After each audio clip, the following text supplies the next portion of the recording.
Bienvenue dans cette 5e vidéo explicative.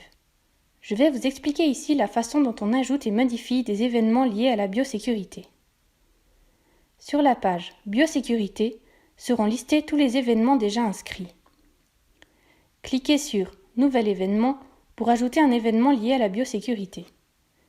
Vous aurez alors 3 événements à choix: visite d'exposition, contact avec d'autres moutons et visite 2.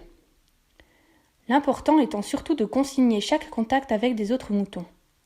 Cela comprend également le contact avec des animaux achetés qui n'ont pas été testés ou mis en quarantaine avant leur intégration dans le troupeau.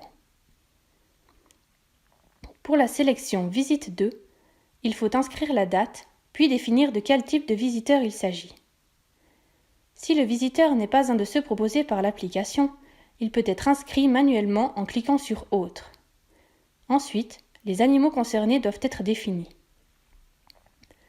Comme pour les pédiluves, il existe la possibilité de choisir le troupeau entier ou de faire une sélection personnalisée.